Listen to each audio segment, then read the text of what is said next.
Hi, this is No Ordinary Voice of Spiritual Ventriloquism. You are listening to the dummy himself. It's Brother Rich here tonight.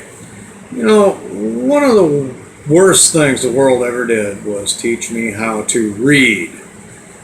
And one of the best things the institution of Christianity taught me was how to read. And it should be too hard to figure that one out. Anyway, being institutionalized in the past, I thought I was reading, but I was actually only, reading from a perspective of what I'd already been indoctrinated in. Okay? And one of the things that indoctrination of Christianity is, especially among the King James only Bible people, and I'm not too particular about King James. It's fine. People argue whether he was a black man or not. He probably was a black man. Mandingo probably made it all the way up into the royal bedroom for all we know. One thing I do know is that he presided over probably one of the worst white translator communities ever assembled. So we're going to come from the scriptures, which is pretty much is just a sanitized version of the King James, where it's taken out some of the Greek influence. Well, one of the things I'd like to talk today is about the conflict between the book of Joshua and the book of Judges. My opinion is that the book of Judges is the more accurate, or most accurate, one of the most accurate written books, of what they call the Old Testament, because it shows Israel, warts and all. It shows Israel as a people who are struggling in the high countries to separate themselves from the Canaanites, and dwelling amongst Canaanites too, I might add, which is why it makes these two varying accounts so egregious, because you have Yah telling them that he was telling Israel that when he brought them over into the land, he wasn't going to utterly drive out all the inhabitants of the land, but he's going to leave them there, else the wild beasts would be multiplied against them. The other reason, and probably the main reason, was to prove them, okay? Because it's easy, once you enter into your inheritance, it might be time to party, So he was going to leave them there to prove them.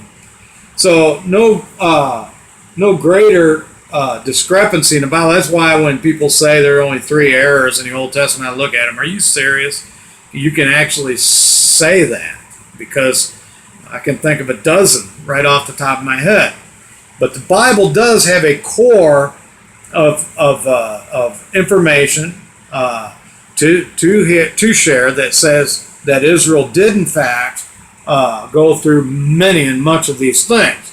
Some of the accounts that we read are, I say most of the accounts that we're reading have been edited during the 7th and 8th century. So we have a 7th to 8th century BCE version of the Torah, which I believe for the most part, and the prophets, which I believe for the most part is pretty much telling the story the way it was. It may not be telling the story the way it should have been, but pretty much what it was, okay? And can be trusted in that respect. It can be trusted as a fairly accurate, fairly good rendering, even with its pimples and blackheads and whatnot that are on it. So we'll just go ahead into this chapter of the book of Joshua, and it says, "And it came to be when Yabin, sovereign of Hazor," chapter 11, verse 1, "sovereign of Hazor heard that he sent to Jobab, sovereign of Madon, and sovereign of Shimron, to the sovereign of Akshah, to the sovereigns from the north in the mountains, in the desert plain south of Kinnereth, and in the low country, and in the heights of Dor on the west." Dor was where the Edomites desired to settle during the Maccabean revolt. Jonathan gave them leave to live there. So anyway, based upon conversion, which in my opinion was the biggest blunder ever committed. But at any rate, the Canaanites in the east and in the west, and the Amorites and the Hittite, and the Perizzite, and the Jebusite, and the mountains, and the Hivite below Hermon, the land of Mitzvah. They went out with all their armies, numerous as the sand of the seashore. They all met together and camped against Merom to fight against Israel, the waters of Merom. So now here we have Yahweh being introduced into this text. It says, and Yahweh said to Joshua or Joshua, do not be afraid of their presence, for tomorrow about this time, we're talking about a single day, I'm giving them over to Israel slain. Okay? All right, hamstring their horses, burn their chariots with fire.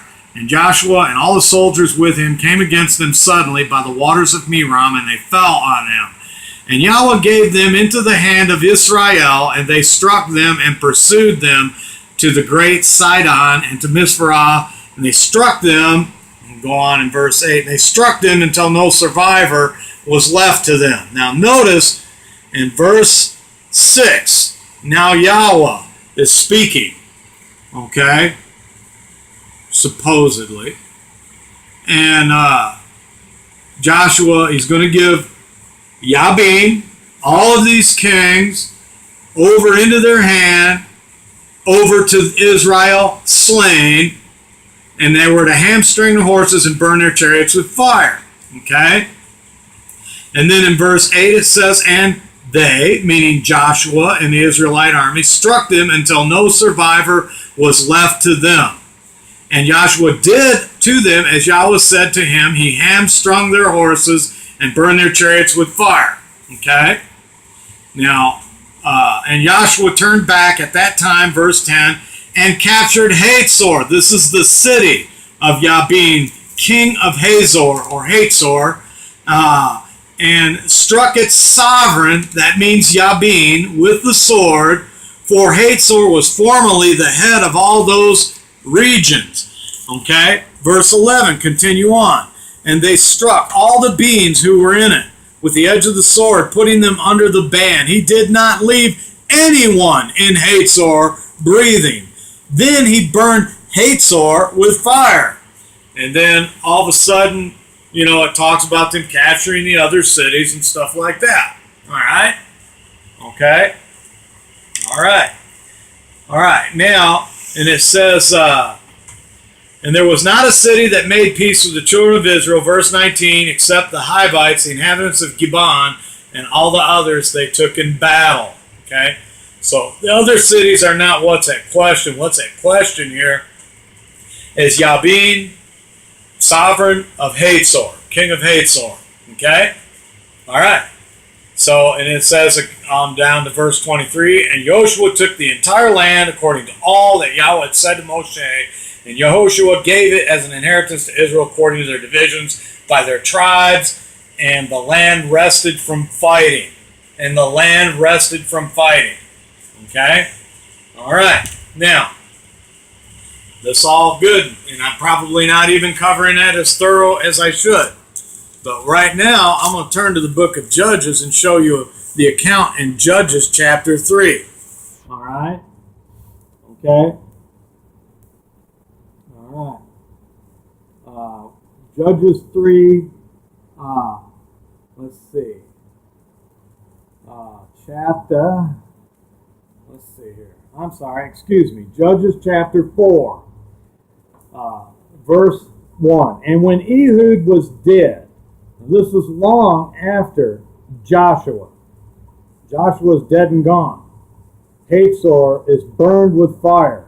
The horses and the chariots are no more, and no inhabitant is left breathing, according to the account in Joshua.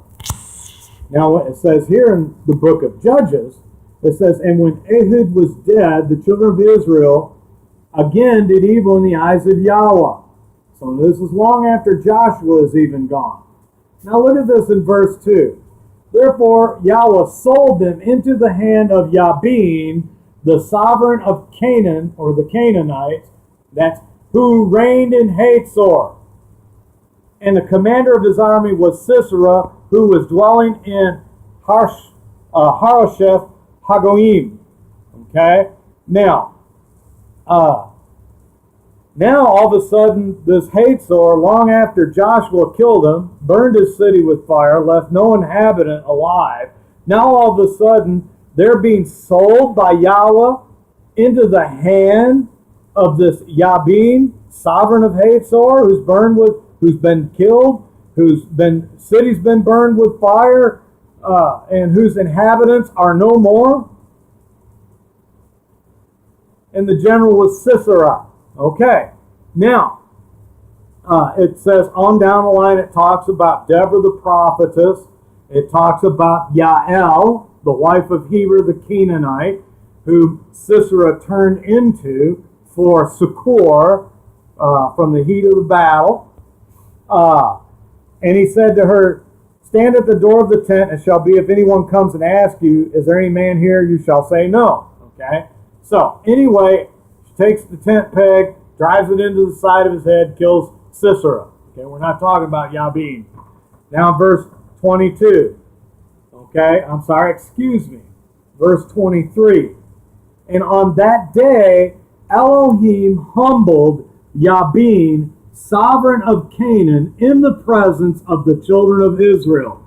And the hand of the children of Israel grew stronger and stronger. This is not a single day account. This is over a period of time. Against, and I'm going to read that again so we can let it sink in here. And the hand of the children of Israel grew stronger and stronger against Yabin, sovereign of Canaan, until they had cut off Yabin, sovereign of Canaan. Okay? So it wasn't Joshua, according to the book of Judges, chapter 4, that killed Yabin, sovereign of Hazor, king and sovereign of the Canaanite confederation. Okay? All right? And right here, you have this man being killed and are actually being delivered over a period of time.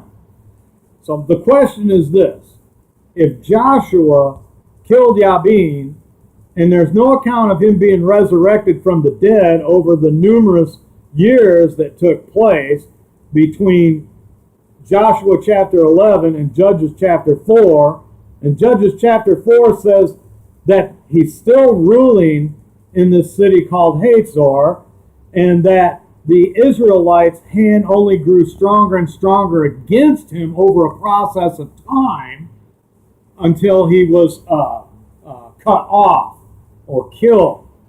Okay? So, this is what I'm talking about. The Bible, it tells you to study, show yourself approved unto Yah, a workman that need not be ashamed, rightly dividing the word of truth. Okay? And the truth of this is that, as in other cases, there are conflicting accounts of what really happened. Now, I have to lean here to the book of Judges and to judge the account in Joshua as being a scribal revisionist account that rather embellishes, I should say grossly embellishes, the facts and tells a completely different story than what the book of Judges does. Now, knowing what Yah had already previously said, that he was going to deliver the people over little by little and not drive out the inhabitants of the land all of a sudden. And when we read the book of Joshua, it's like they went in there and just completely eradicated everybody in the land. Well, if that's the case, then where is Ehud popping up to rule over them? And where are the Philistines? And where are, you got all of these different Canaanite people and Mitzrayite people over there, like the Philistines, they were Mitzrayites, who were they, going back into bondage to over and over and over because they did evil in the sight of Yahweh. So it's my opinion here that the book of Judges is actually the more historically accurate account, given the fact that Yahweh said he was not going to drive out all the inhabitants of the land, and the fact that these two accounts are so conflicting, and that Israel being a highland people dwelling amongst the Canaanites. seeking to define themselves apart from the Canaanites through the Torah, the statutes, the commandments, and the judgments, that the book of Judges shows a process of a struggling people who were dependent on obedience to Yahweh in order to, day by day, to get the victory over all of their enemies. And so that's just my opinion on that. And it's just something that, we need to be aware of, that we don't, fall into scoffing or skepticism or anything like that. But one thing is, I have been taught to read, and you can't ignore the facts because they're plainly laid out right in front of you in any version of the Bible you wish to read. So it's important to approach this from a study standpoint. And any time you see conflicts in the Bible, you're going to have to always take in mind that, yes, like the Bible is the word of Yah as it was given to Moshe and to the prophets, but man has indeed added his own signature to it, and you can see that from time to time. I'm not saying all the time, but from time to time, the accounts that are conflicting. I don't know what was in the mind of the 7th to 8th century scribes and editors of the Hebrew Bible, but apparently, they were, perhaps painting a picture of Israel ancient Israel as it should have been, rather than what it actually was, with the pimples and the blackheads and all the other things that were on our people. So, anyway, you need to know these things. You need to be aware of these things, because you will have people that will come up and they will, present things like this to you.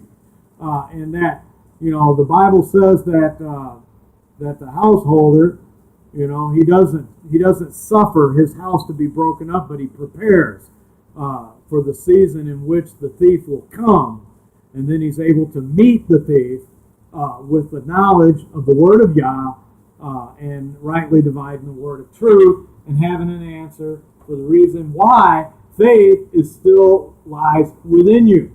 Okay? So anyway, that's all I got for this right now.